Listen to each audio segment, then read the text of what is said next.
Buenos días. todo el mundo. Well, Karina speaks very well Spanish and understand well also Spanish, but the presentation will be in English, is right? Yes. Okay. And then, okay, it's your turn, Karina. Okay. Thank you again for to be here. Yes. Buenos días, todo el mundo. Muy bien de verles. Para mí es, he hecho algunos Zoom, pero todavía es un medio nuevo de adaptarse, pero es un medio interesante. Bueno, yo soy originalmente alemana, pero me fui de Alemania cuando tenía 19 años y viví en la parte francesa de Suiza, en España, en Colombia y en los Estados Unidos. Y siempre he trabajado en el turismo y he visto todas las facetas de turismo y siempre he pensado que deberíamos tener un turismo más sustainable, con más sentido. Pero yo creo que el tiempo cambió mucho los últimos 25 años. Y en 1998 abrí mi propia compañía, Authenticor, en Noruega. Y intenté de hacer el centro alrededor del encuentro humano y unas experiencias que son de más sentidos para conocer, para no solamente consumir un país, pero para realmente salir del país con unos sentimientos de haber entendido cómo la gente vive, cómo es la cultura. Y en el idioma noruego tenemos una palabra que se llama ildsjäl, y si uno lo traduce, quiere decir alma de fuego. Y eso es para gente que es apasionada. Entonces hemos hecho nuestros programas sobre todo alrededor de estos encuentros con esta gente en el turismo. Y now I'm going to change to English if it is okay for everybody.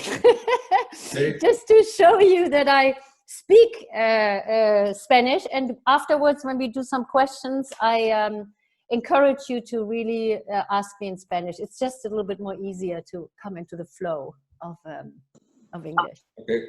So now so what I would like to do is, we are in a very tough time now, and I don't know how many of you are doing group travel and the MICE segment, or if you're doing both of it.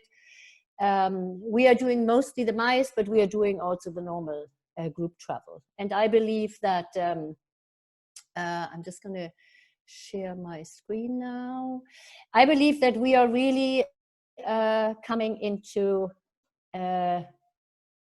a challenging time, and I had talks with several agencies from different countries, and we are forced to think new. And one of the things here, it's the same. The hotels are closed. We were still lucky the way we lived. We were not so confined as you were or in other countries, but still it's a challenging time. So I also started to do some destination development a couple of years ago, just to make people think different, more sustainable, more local, more conscious about making a transformation in our industry. And I had a talk with a destination I developed a little bit last year. And it came to me, I said to them, why don't you take a position in the trade called the next generation travel or next generation MICE? And we develop, let's say, phases. And so I will work as a consultant. But the point is, it is exactly what we need. We need to think different. We need to bring different values out. And in my years since 1995, I have been 90% with groups, and I have seen that people actually really love that authenticity. And the big part of just consuming and having another wow and another 5-course dinner and all that, I think those times are changing. And this is what I actually really like. So what I would like to do is, I would like to give you a taste of Norway with some stories, not too much going into details, so just that you have a taste. And I don't know how many of you actually know Norway. If you could just give me in the chat something so that I know if some of you are familiar with Norway or if most of you are not so familiar with Norway, that would be really great. So if we go to Norway, oh, no, I can't get it down. What do I do now? She said, oh, wait a second, here. Ah, yeah. So this is Norway. Norway is a quite incredible country within Europe. First of all, it is 2,700 kilometers from the south to the north. It's as big as Germany and has 5 million inhabitants. It was one of the poorest countries in Europe, and now it's one of the richest in the world. But it has always been under the dominance of Sweden or Denmark. And it's only 115 years ago that Norway became independent. They never had a king, they never had an aristocracy. They got the kings from Sweden or from Denmark. So Norwegians have been fishermen and farmers. So you have the Vikings, which went all the way to Asia, to Americas, which were kind of global. And then you had the farmers living in the valleys, which never for generations ever left their valleys. So it's a country of contrasts. We have a lot of contrast in nature. We have a lot of contrast in climate, in people. And we have this word ildsjæl, as I told you about, because it was such a poor country. And because the people were fishermen and farmers, they were very earthbound. And even though it is a rich country, it is this element of earthboundedness is still there. And this is where this word ildsjæl, alma de fuego, comes in. So we have the south, which is a little bit similar to Denmark. Then we have all these fjords, which you only find in New Zealand, Chile, and Alaska. Then you have the famous Lofoten, I'm going to talk about it later, and you have the north. And you have Spitsbergen. I don't have that much about Spitsbergen in this presentation, which is a sovereignty of Norway and which is the closest place to the North Pole. So we have the Northern Lights, which is from Lofoten up to the north. We border Russia, and we have the midnight sun. So right now, even in Oslo, we have daylight until about 11 o'clock, and in about a month, it's going to be light until midnight, and then we have 2 hours a little bit darker, and then at 3 o'clock the sun starts again. While in the north, you have 24 hours sunshine, and the sun never goes beyond the horizon. Whereas in the winter, it lives beyond the horizon, and you just get a kind of a rose blue colors. So let's go to Norway, to Oslo. Oslo is a very special, I think it was the Green Capital 2019. And it's a city between the forest in the back and it's surrounding the fjord and the city in the middle. And it has become a really sustainable building city with projects of sustainable buildings, waste management, biomimicry, circular economy. And we are focusing on that part already since a couple of years. So we bring these elements both in to the MICE market, the meeting, incentive, conference, and event market, but we also bring it into the normal tourism market so that the people kind of see what kind of country or what are the possibilities. So a lot of the money of the oil gets invested into sustainability, which is quite interesting. In addition to it, the capital has a very healthy lifestyle, and also that we include into our programs. So this is a little bit the architecture. We are working together with architects who are designing, who are of the design of the whole area, which is a very sustainable designed area over the last 20 years. From architects all over the world. I know that there's a Spanish architect there. I don't remember the name of him. He's quite famous. This is kind of art. This is all in the middle of the center. These are places which you can visit, which you can use. This is exactly in the center. You can rent these saunas for 2 hours and then jump into the water. The water is completely clear and clean in the middle of the city center. This is our fjords. the Oslo Fjord, which we can explore in different ways. And we can combine, we can do a bike tours combined with the kayak tours, and you can start in the middle of the center, and then you visit these different places. We can go to places of architecture. We can do workshops of biomimicry. I don't know if you know the biomimicry, where nature is going to be used in industry and architecture. Very, very interesting. And this is our forest, and this is the way we live. We live on the weekends in our forest, and I'm living 15 minutes from the city center, and I go out the door and I'm in these kind of lakes. That's where we spend the weekends. That's where we grow, bring our children. That's how appreciate nature from a very early age. This is a cabin in the forest, which we use for dinners. And I know this guy doesn't work with many other agencies, because this is for the public, but we get it for ourselves in the evenings, even for small groups, but we have done it for up to 300 people. And then what is interesting with the times which are coming now, as Norway is so long that for us, as you use a bus, we used planes. So you have to fly all the way to the north. It would take you days to come all the way to, let's say, the border of Russia. But you can go from Oslo on one side to Bergen, to the fjords. And it's an amazing train ride. So you can it goes from the sea level up to a plateau where even in the summer you have snow. And then you go straight down with the famous Flom train, passing all kinds of waterfalls all the time. And you end up in one of the UNESCO fjords called Flom.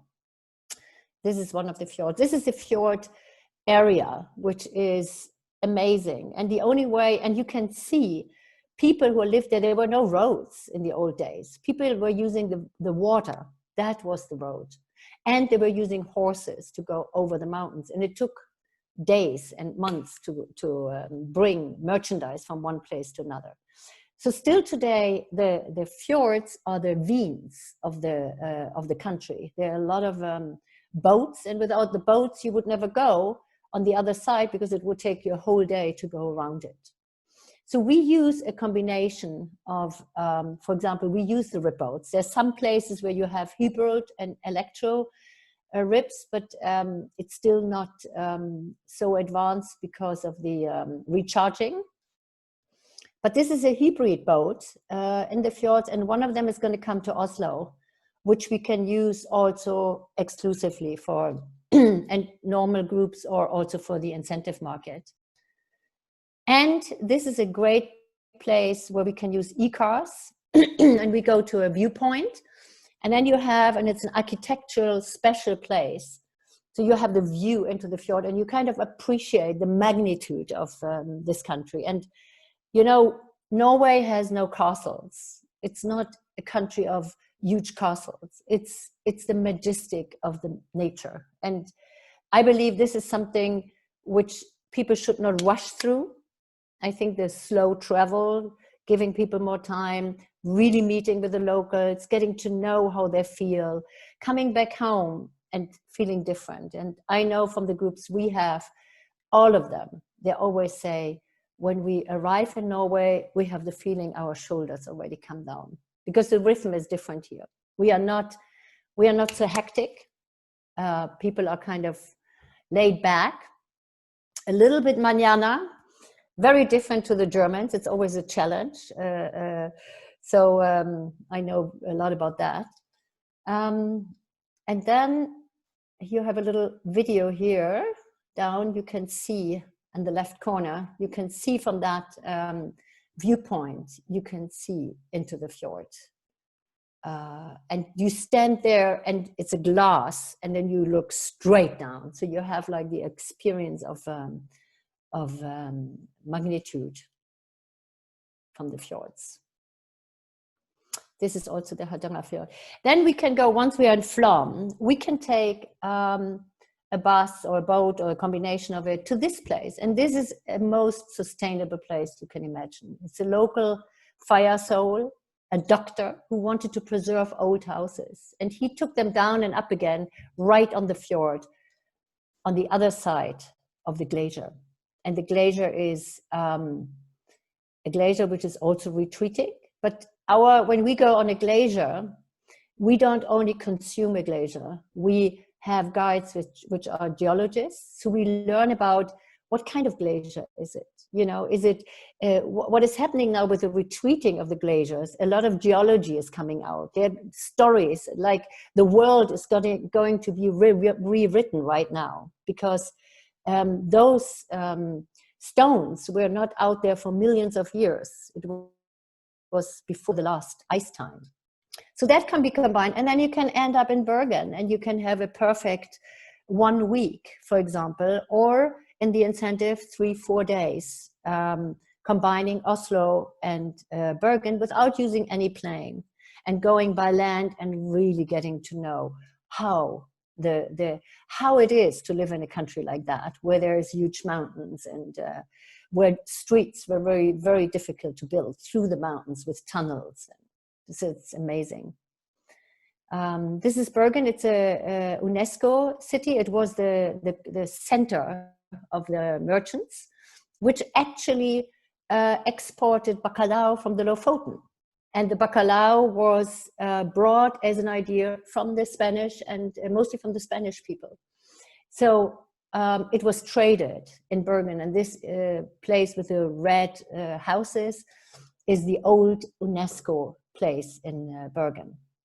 It is surrounded by 7 mountains, and you are straight from the city center, you go up a mountain. You have a stair here, which is made by Sherpas. We have a lot of mountains where the stairs are made by Sherpas now. That means everybody can go up there. It's not dangerous, it's not difficult anymore. You just need to take your time. This is wildlife. And we have another fire soul there. It's a woman from a tiny little island, and she invites people to look for seaweed, to look for mussels, and then be out there and really prepare a lunch from what you self collected, and you learn what it does, how it is nutritious, etc. So that is for a couple of hours. Then we go further in the fjord. This is a guy, it's also a fire soul, it's a next generation, and of a sheep farm about 300 meters above the fjord, where you can look into the Geiranger fjord. And they have created a little guest farm, not for overnighting, but you can be there, you can have a lunch there, and you can learn how they think and how do they live. Because in Norway, the sheep are free in the mountains, and then they got brought down in September. So he is showing how he uses the dogs to take down the sheep. Now we come to another destination, which is the destination where I am going to do the next generation travel. It is a quite unknown place, but an amazing place. This is where you can live. Here was the last James Bond was filmed here, actually, because it's incredibly dramatic. It has a road going from one island to the other. So I was there last December, and I was taken by the nature, but by the people mostly. They are so hard people, really. I show you also a video down here.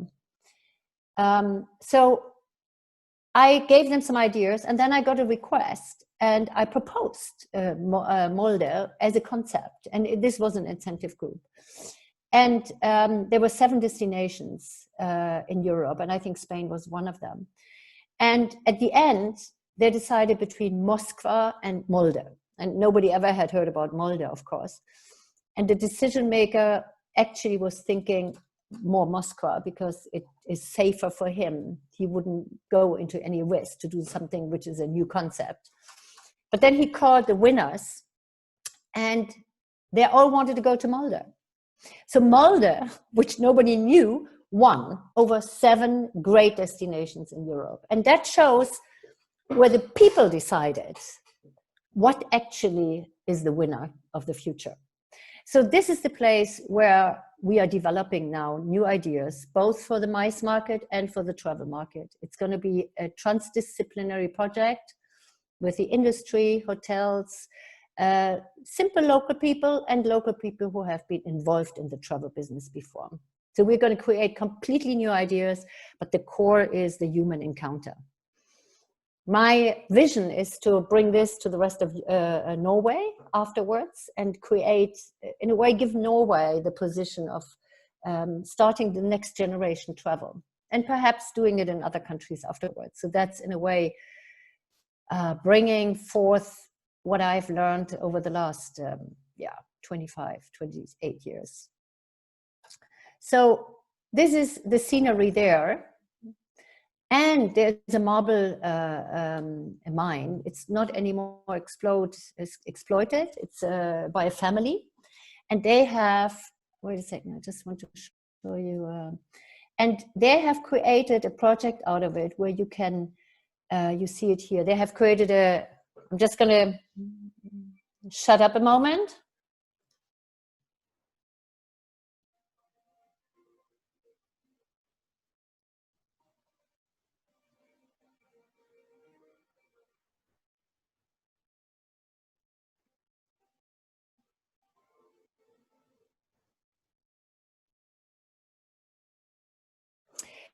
So you can visit that. It's a great place for, if you're into product lounges, car lounges, the whole destination. But it's also a place for the travel group, for a group going there in the evening, visiting it, having a saxophone playing with all these echoes around and the colors coming underneath the water and above you, all the marble. It's something incredible. And then the family, they can talk about their story. They show a film about the whole, how it happens, how they exploited it, what kind of marble is, because it's one of the best marble qualities in the world. So you learn a lot about geology also, which I think has all to do with sustainability. Sustainability for me is not only a stamp of being green, it's a way all the way through. And I believe that our industry has such a potential to contribute to sustainability by tolerance, respect, and understanding of each other's differences. And I think we should move into that next step of traveling. So this is also part of that area. And we do a lot of self-drive where we can rent cars. We can even rent e-cars, mostly in Oslo. And we make little stops. We make a road book. They have experiences on the way. All kinds of things, from architectural over more adventure, and they end in the Jugendstil city Ålesund, for example. Now we come to the Lofoten, and I think a lot of you have heard about the Lofoten, perhaps because you like bacalao and you like clipfish. So the Lofoten is incredible. It's thousands and thousands of little islands just sticking out of the sea with sharp mountains because the ice time didn't phrase them away. So they are quite steep. And it is the cradle of the cod. So the cod is the essence of the bacalao and the clipfish. And the reason is that the cod comes from the Barents Sea, swimming thousands of kilometers to Lofoten in December, January, February, March to lay their eggs, and then swim back and again come back after 2 years. The new ones, but the old ones come every year. And they come millions. And the fishermen come from all over the world. And it is a climate which is ideal for the bacalao, for the clipfish, where they hang it up. There are tons of white beaches. People don't know this. There are white beaches, crystal clear water. Only the temperature is never more than 14 degrees. But to drive there, every corner is different. So we also do a lot of self-drive there. But we explore. These are the beaches. Fires in the evening. This is the bacalao, which is hanging the dry fish until about June, July. Then they're taking it down. When we do the fishing, we learn about all that. We not just only catch a fish out and kill it and then make a lunch out of it. You learn about what is the bacalao. And when you're lucky, you can see the orca whales, because the orcas, they follow the herring and the mackerel. And there's a lot of it over there. So it's a fantastic destination where you stay in fishermen huts or in lodges. And then we come further to the north, Tromsø and all the Arctic there, which is the center of the Northern Lights. And it's the center also for dog sledding. We have an ice hotel there. And last year we had a big group of Hermes International, and they decided to put their annual presentation for 170 journalists to Scandinavia with the theme Pursue the Dreams. And they wanted a destination where the sun doesn't set. And we were in competition with Finland and Sweden. And we come up with an idea of using islands, completely isolated islands, where there was one family living on one island, and on the other one, just there were a couple of houses. So we placed a lot of, let me see if I can put this into motion. We placed concerts there.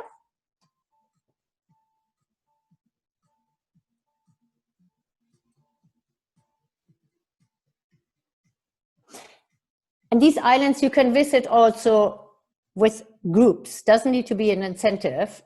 And normally tourists are not coming there. So it is not a mass tourist thing, it's a special one, which has to be also offered like that. But we had 5 different concerts there. And Gisela is going to show 2 afterwards, where we had to prepare to make it completely seen as natural, but at the same time being comfortable. We had to set up all the tents there. We had to bring all the food there for 170 people, all the logistics. And it was a project of 8 months with 7 site inspections. So it was probably one of the most complex things we had. But it was a moment, and this is like, you see the pictures here, it's about 4 or 5 o'clock in the morning. And the people were sitting in nature on little mats, which we give as presents. And they were just looking. They were just looking into nature. And the feedback we got, that was the best event they ever had. And it was not based on glory. It was probably more complex than all the events they ever did, but you would not notice it. And again, the people were silent. It was just, they were just sitting there, just looking at nature. And sometimes we just rush through it instead of using that little moment to contemplate something which goes deeper than just, our eyes can catch.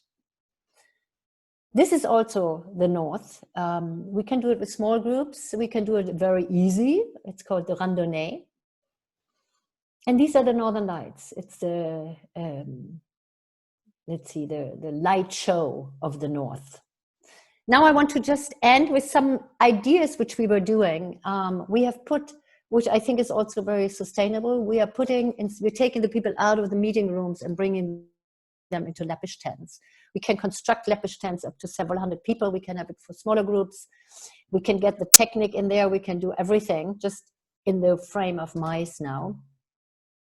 Here we were in a project, we are always in competition with Finland, and we had a group from Germany. And I proposed to build up the ice hotel together with the locals. And the locals said, "You're crazy." And I said, "Yeah, but I mean, why not? Imagine you get help." So 140 people were helping the locals to build up the ice hotel. And it was a big process to get the locals to think like that, because local people think the tourists are consumers, and you have to prepare something which they take, consume, and then they leave again. This was a real interaction where something positive for them came out and helping, and it was work. So at the end, the locals came to the group, and they said, "Without you, we wouldn't have come that far."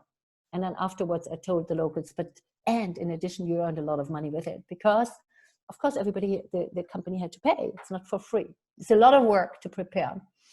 It's a lot of work for us. Much easier to just take things out of a drawer and sell it. But we like these things. This was the ice hotel.